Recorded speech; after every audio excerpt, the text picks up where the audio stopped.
வணக்கம் அன்பர்களே, இது தகவல் சாளரம். நான் உங்கள் பிச்சை முத்து. தகவல் சாளரம் வழங்கும் போர்களின் பிடியில் பூமியின் மடி. இந்தியா சீனா இடையிலான வலிமிகுந்த போரின் வரலாற்றை கூறும் தொடர் இதோ வருகிறது. இன்றைய காணொளி. புத்தன் வந்த திசையிலே புனித காந்தி மண்ணிலே போரில் கற்ற பாடங்கள். இந்தியாவின் நீண்ட பயணம். வரலாறு ஒரு நிகழ்வை மட்டும் சொல்வதில்லை, அது ஒரு பாடத்தையும் விட்டு செல்கின்றது. 1962 இந்தியாவிற்கு அப்படிப்பட்ட ஒரு பாடம். தோல்வி அல்ல, அது ஒரு உணர்வு. 1962 ஒரு தோல்வி என்று சொல்வது எளிது, ஆனால் அது ஒரு முடிவு அல்ல, ஒரு விழிப்பு.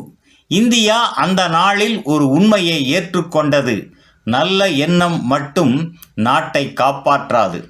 பாதுகாப்பு சிந்தனையில் மாற்றம். இந்த போருக்கு முன் எல்லைகள் தொலைவில் இருந்தன, பாதுகாப்பு 2ஆம் இடம், அரசியல் நம்பிக்கை முதன்மை. இந்த போருக்கு பின்பு பாதுகாப்பு முதன்மை. இந்த மாற்றம் கொள்கையில், திட்டமிடலில், பட்ஜெட்டில், எல்லாவற்றிலும் பிரதிபலித்தது. இராணுவம் அனுபவம் கற்ற அமைப்பு. இந்திய இராணுவம் 1962 பின்பு தன்னை மறு பிறப்பாக்கிக் கொண்டது. மலைப்போர் தனித்திறனாக மேம்படுத்தி கொண்டது. பயிற்சி மையங்கள் ஏற்படுத்தப்பட்டன. நிரந்தர எல்லை படைகள் அமைந்தன. அனுபவம் ஒரு ஆயுதமாக மாறியது. உளவுத்துறை முன் எச்சரிக்கை முக்கியம். 1962 ஒரு குறைபாட்டை தெளிவாக்கியது: முன் எச்சரிக்கை இல்லாமல் பாதுகாப்பு இல்லை. இதன் விளைவாக எல்லை கண்காணிப்பு, தகவல் பகிர்வு, உடனடி எச்சரிக்கை, இந்த அமைப்புகள் வலுப்படுத்தப்பட்டன. அரசியல் யதார்த்த பார்வை. 1962 பின்பு இந்தியா உலக அரசியலை புதிய கண்களால் பார்த்தது.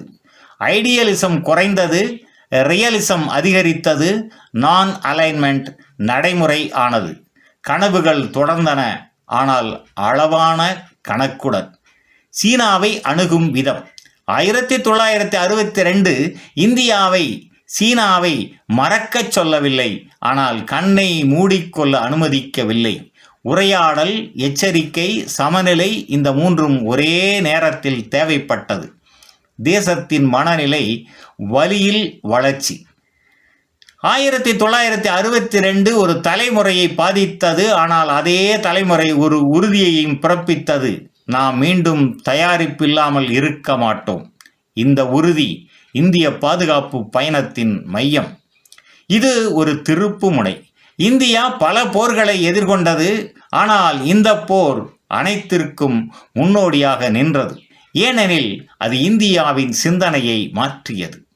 இன்றைய இந்தியா அந்த பாடத்தின் விளைவு.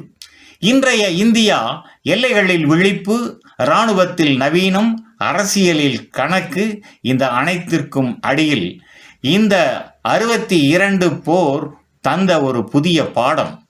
நிறைவாக, இந்த போர் ஒரு காயம், ஆனால் அதே காயம் இந்தியாவை முதிர்ச்சி அடைய செய்தது.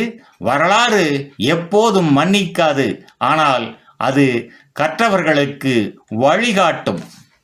நன்று நண்பர்களே, இந்த தொடரின் பிறிதொரு காணொளியில் மீண்டும் சந்திப்போம்.